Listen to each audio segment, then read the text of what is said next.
So my best recent thing last week was a movie called Significant Other, which is a 2022 science fiction horror movie, essentially about a couple who go into the woods to kind of talk some things through. Like they're kind of at a pivotal point in their relationship, and the girlfriend specifically has some issues she needs to work through, and they're kind of trying to get away from everything for a while and kind of just talk it out and so on. And then they discover something evil in the forest, and it kind of has an interesting idea at the center, just well realized and well acted. And I enjoyed it, even though it does some things that are usually pet peeves of mine. But I just found myself enjoying it all the way through. And it's one of these little streaming movies that nobody really has heard of, but it's way above average for that kind of movie. And if you just want to see some people kind of hike through the Pacific Northwest and kind of encounter something otherworldly and kind of have to deal with it, but in a way that loops back to who they are as people and what they're going through in that moment without it being too sappy or anything like that. Like this does that. And it's got some good performances in it. And it's basically, the cast, I think, is 4 people in the woods. And it's a very small movie, has one idea, it executes that idea. And it's definitely worth a watch.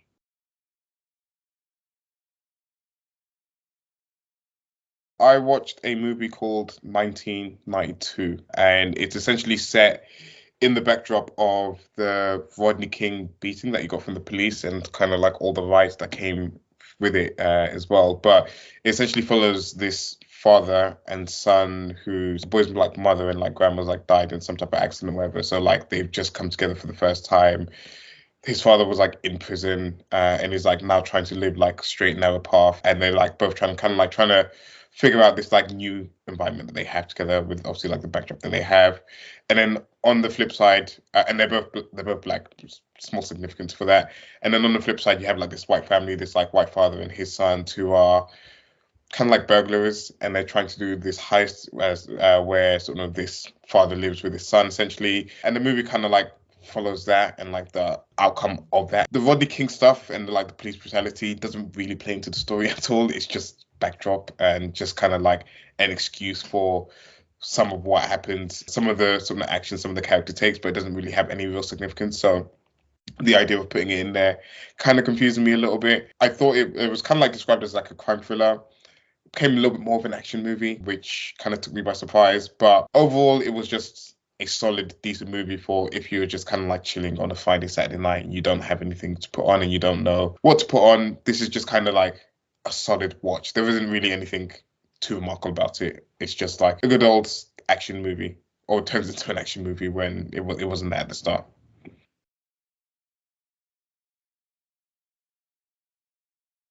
I am continuing my exploration of movies about how hiking is evil. And this week I watched The Ritual, which is a 2017 supernatural folk horror movie. Which is where the story is essentially there's a bunch of friends in the UK who are planning like a holiday together, and as they kind of come out of the pub one evening, they like one of them gets killed during a convenience store robbery, and kind of to honor his memory and to kind of achieve closure, the remaining 4 friends decide to go on the hiking trip to Sweden that they said they would go on. And kind of it was like the dead friend's idea, and that was his. That he really wanted to go on that trip, and he could, and now he can't, and so they decide to kind of complete that journey for him.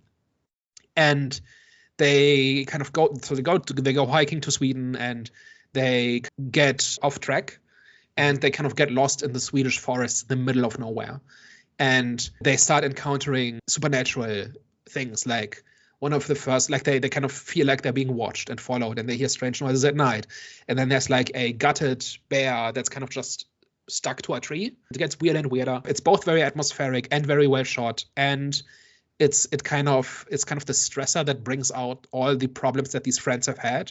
They've bottled up for years, and it all comes pouring out in this moment of survival, right? Yeah. And it's just really, it's a very understated movie. It's a very small movie. It's really well acted, lots very atmospheric. It does have a few flaws, like you get no information at all for a long time, and then you get all the information suddenly in one scene, basically, which is its big flaw. But other than that, it's just a really good horror movie. It's just a couple of friends in a scary situation, and they try to get out, and it keeps getting worse. Is basically the deal. So it is really worth a watch.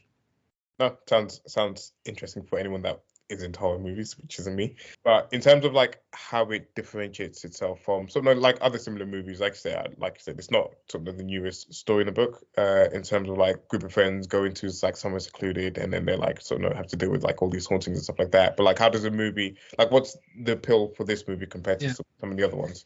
It's the acting, right? Like you really like these characters like are nothing special, they're just regular guys. Like they really sell the reality of the situation, I thought. There's like none of these tired cliches about unlikable characters or people taking unnecessary risks. Like everything that happens in this movie happens for a reason, and it's usually a dumb reason, but it's a human reason.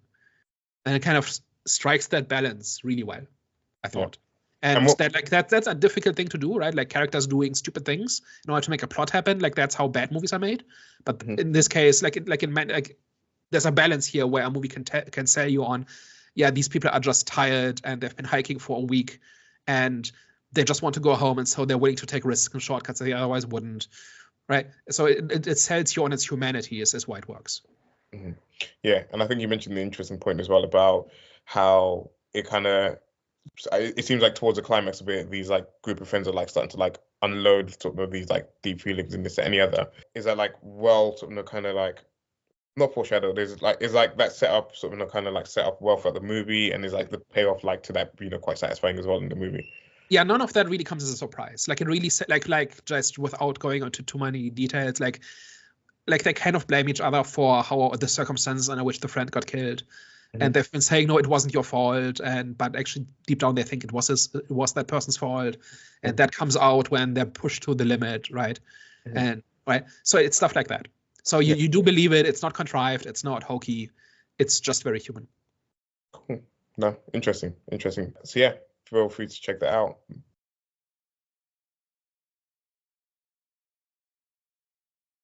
For me, I actually ended up watching two movies. One was Inside Out 2, and the other one was Acrimony. Acrimony, pretty much, it's a Tyler Perry movie. And in this film, a wife starts to lose faith in her husband because she's pretty much like the breadwinner and the one that's kind of like the man in the relationship. And then it gets to the point where she divorces him, and then because he's like an I forgot what his profession was, but he was studying to be like he was like an inventor or something, right? And then it finally ends. So when she divorces him, he finally ends up getting successful from it, and then she just goes on a whole rampage and vengeance against him.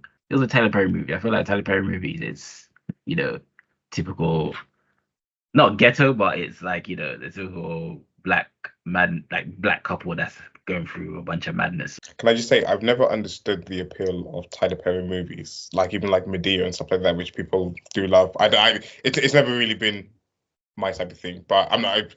To be fair, I probably should have said that. I'm not here to like shit on stuff that you like, or anyone that does like that. But yeah, it's Tyler Perry. I've never understood it. He's never had like the best kind of like writing and stuff like that in his movies.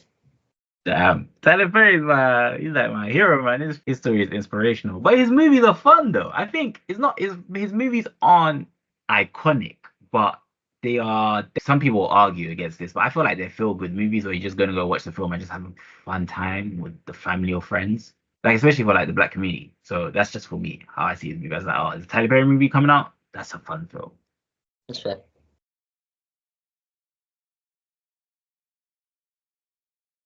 So this week I watched Oldboy from 2003. That's the Korean version. Like, this is not the most obscure pick.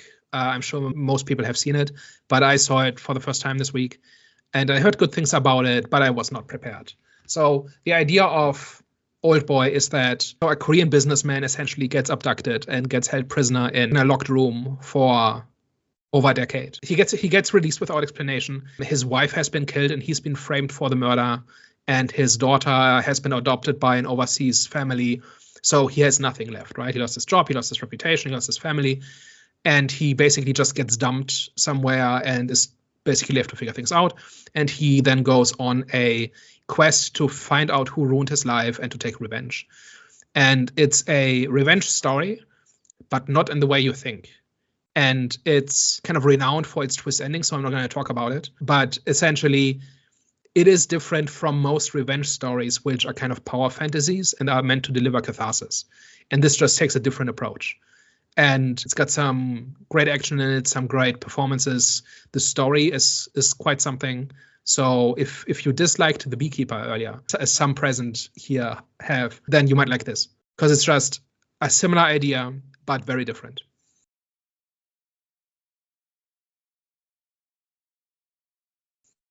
So I also kind of watched a revenge-based movie as well. Revenge-based, would you say, whatever? I mean, it's probably one that like most people have seen. It's Rebel Ridge on Netflix. I currently don't have the luxury of like having too much time to sort of kind of like watch different things. So I try to like just like put random things on sometimes. But I watch this, and it's your typical superpowered army, ex-army vet or whatever that goes into a small town, kind of like discovers some type of like corruption.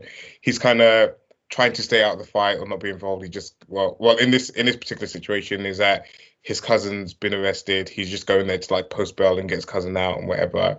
But then kind of gets like swept up in this sort of kind of conspiracy that's going on in this sort of small town. And of course it does a thing where it's like, you know, he's reluctant to be sort of the hero. And then something happens, which obviously then like pushes him into some action, essentially. And then from there, it's just your typical action slugfest, pretty much. So it's not really the type of movie that I would normally watch or kind of like go with or like sort of even like sing praises about, to be honest. But this one was actually pretty decent. I mean, it doesn't do anything extraordinary. What I did like is it did try to like have a little bit more of a nuanced villain or like a little bit more of a nuanced sort of conspiracy that was going on and justify why what was going on, which was like quite cool. I actually like that. But overall, it's like if you like things like The Equalizer and stuff like that, if you like that type of movie, then you'll probably like Rebel Ridge as well. It's like just, you know, solid action movie from Netflix.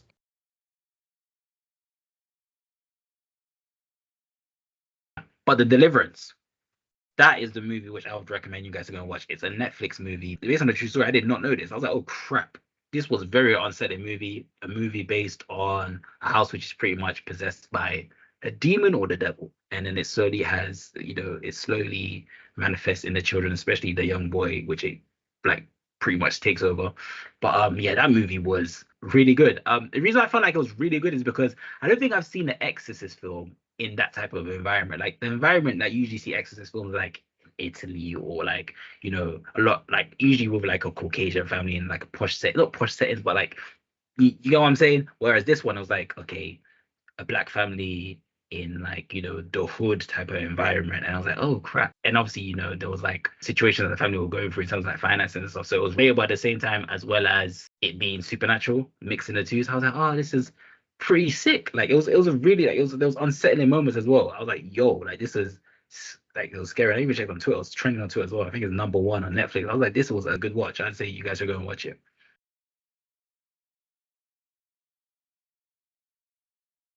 My best thing I watched last week was The Goldbergs, which is a 2013 sitcom. It's kind of this quasi-autobiographical story about this guy who grew up as a nerdy kid in Pennsylvania in the 80s. And because he's always been into movies, he grew up always recording his family and his antics.